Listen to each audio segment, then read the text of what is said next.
श्रीगुरुवे नमः।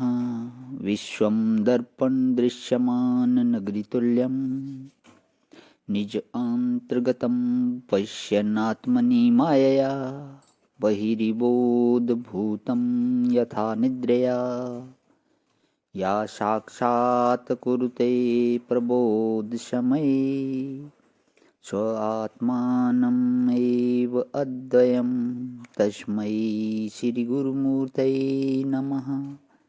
इदं श्रीदक्षिणामूर्तये। ओम शांति शांति शांति। प्रणाम भगवान। श्री विचार सागर दर्पण स्वामी श्री मनोहरानंद जी महाराज का दिव्य ग्रंथ, जिसमें भगवान दृष्टि सृष्टिवाद चल रहा है, पेज नंबर 49 से।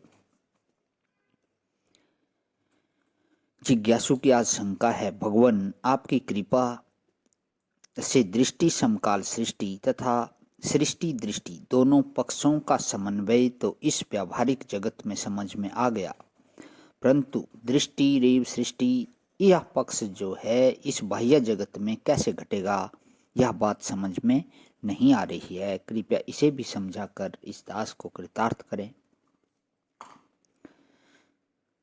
गुरुजी कहते हैं, समाधान देते हैं, हे शिष्य, जैसे स्वप्न में दृष्टि रेव सृष्टि पक्ष को समझाते हुए कहा था कि अविद्या अथवा मन का केवल विषयाकार ही परिणाम होता है और उस विषयाकार परिणाम को सृष्टि कहते हैं, तथा उस विषयाकार रूप से परिणत अविद्या अथवा मन से उपहित चेतन को दृष्टि कहा जाता है, यानी कि जीव साक्षी को दृष्टि कहा जाता है। उसी प्रकार यहाँ भी समझना, अर्थात इस पक्ष के अनुसार माया का यानी कि विषय व ज्ञान रूप से दो प्रकार का परिणाम न मान करके केवल नाम रूपात्मक विषय रूप से ही परिणाम माना जाता है, और इस विषयाकार माया के परिणाम को सृष्टि कहते हैं, तथा इस सृष्टि के रूप में परिणत माया से उपहित चेतन, उपहित चेतन से मतलब कि ईश्वर साक्षी, तो उपहित चेतन को दृष्टि कहा जाता है। दृष्टि से यह मतलब है ज्ञान, तो ईश्वर साक्षी और ज्ञान, दृष्टि मतलब ज्ञान कहा जाता है।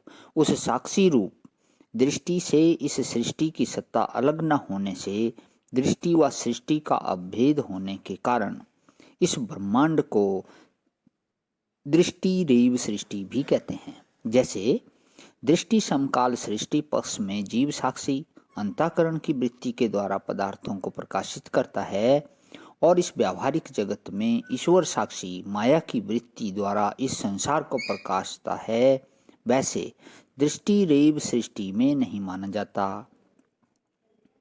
इस पक्ष में साक्षी बिना वृत्ति के ही पदार्थों को प्रकाशता है, अर्थात जैसे बिना अंतःकरण की वृत्ति के ही जीव साक्षी स्वप्न ब्रह्मांड का प्रकाशक होता है, जैसे फिल्म की उपाधि से प्रकाश ही स्वयं सिनेमा ब्रह्मांड के रूप में प्रकाशमान होता है, न कि स्वयं अलग रहकर सिनेमा संसार का प्रकाशक बनता है।